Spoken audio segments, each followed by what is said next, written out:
ନାଇଁ ଶୁଣନ୍ତୁ ଆଜ୍ଞା, ମୁଁ ଗୋଟେ ଥାନାକୁ ଯିବା କଥାଟା ମୁଁ ଆগে ଆପଣ ମନ ଦୁଃଖ କହୁଥିଲେ ଯେ ନାଇଁ ମୋ ମାଙ୍କୁ ବି ନେଇକି ଥାନାରେ ଛିଡା କରାଇଲେ, ସେଇଟା ବେଶୀ କଷ୍ଟଦାୟକ ହେଲା। ଆଉ ଆପଣ କହୁଥିଲେ ବି ଟଙ୍କା ପଇସା ଗୁଡାଇ ଆପଣଙ୍କର ଆକାଉଣ୍ଟରୁ ଆପଣ ସର୍ବଶାନ୍ତ ହେଇଯାଇଛନ୍ତି, ତାପରେ ମଧ୍ୟ ଥାନାରେ ଛିଡା ହେଲେ ଏବଂ ଭଗବାନଙ୍କ ଆଶୀର୍ବାଦରୁ ଏବଂ ଆପଣଙ୍କ ମା ବୋଧେ ଜୁତିଆ ଓଷା କରିଥିଲେ, ଆପଣ ବଞ୍ଚି ଯାଇଛନ୍ତି ଯେ ଆପଣ ଆତ୍ମହତ୍ୟା ଭଳି ଜଘନ୍ୟ ସେ ଯୋଉ ଷ୍ଟେପଟି ଆପଣ ନେଇନାହାନ୍ତି।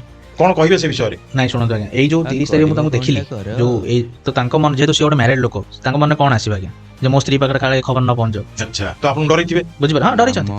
ଦେନ୍ ଏଇ ଯୋଉ ରେକର୍ଡିଂ ଆପଣ ରଖିଛନ୍ତି, ଆଜ୍ଞା ଏଇ ଯୋଉ ମାୟାବିନୀ ଯିଏ ଅଛନ୍ତି, ସିଏ ବି ମାନେ ତାଙ୍କର ବି ଡର ପଶିଗଲା ଯେ କାଳେ ଏଇଟା ପଦାକୁ ନ ଆସିଯାଉ, ଭାଇରାଲ ହେଇଯିବ। ଆଜ୍ଞା। ତ ସେପ୍ଟେମ୍ବର ଗଲା ଆଜ୍ଞା, ଅକ୍ଟୋବର 10ରେ ମତେ ଡାକିଲେ ମୀମାଂସା କରିବା ପାଇଁ। ତା ରେକର୍ଡିଂ ବି ଅଛି, ମୁଁ ଆପଣଙ୍କୁ ଶୁଣେଇବି ଯେ ଆସ ଦେଖା ହେବା। 2023 ଅକ୍ଟୋବର। ଆଜ୍ଞା ଅକ୍ଟୋବର 10ରେ ମତେ ଡାକିଲେ ଆଜ୍ଞା, ଡାକିକି ଗାଡି ଭିତରେ ମାନେ ବସେଇଲେ ଯେ କଥା ଆମେ ହବା, ଆଚ୍ଛା ଆମ ଭିତରେ ଛିଡେଇ ଦବା, ବୁଝିଲି। ଆମ ଭିତରେ ଆଉ ମନ ମାଳିନ୍ୟ ରହିବନି, ନା ତମର ମୋର ନା ତା ଭିତରେ, ମାନେ ଗୋଟେ ତ୍ରିକୋଣୀୟ ପ୍ରେମ ଆଜ୍ଞା, ବୁଝିପାରୁଛନ୍ତି ତ? ମାନେ ଏମିତି ହେଇଗଲା, ମାନେ ତ୍ରିକୋଣୀୟ ପ୍ରେମ। ସତେ ଯେମିତି ମୁଁ ଅଷ୍ଟମ ନବମ ଦଶମରେ ପଢୁଛି, ସ୍କୁଲରେ ପଢୁଛି ଏବଂ ସିଏ ଦାମିକିଆ ଘର ଲୋକ, ମୁଁ ଗରିବ ଘର ଲୋକ, ଠିକ ଅଛି ମୁଁ ଏଠି ମୋ ପ୍ରେମକୁ ବଳିଦାନ ଦେଲି, ମାନେ ଏମିତି କଥା ହେଇଗଲା। ଆପଣଙ୍କୁ ଗାଡିରେ ବସେଇଲେ, ଆଜ୍ଞା ତାପରେ ପୁଣି କଣ ଡାକିଲେ, ବସେଇଲେ ଗାଡିରେ। ଇଏ ମ୍ୟାଡାମ ଯିଏ ଅଛନ୍ତି, ସିଏ ମତେ କହୁଛନ୍ତି, ମୋ ହାତକୁ ଧରିଦେଲେ ଆଗ।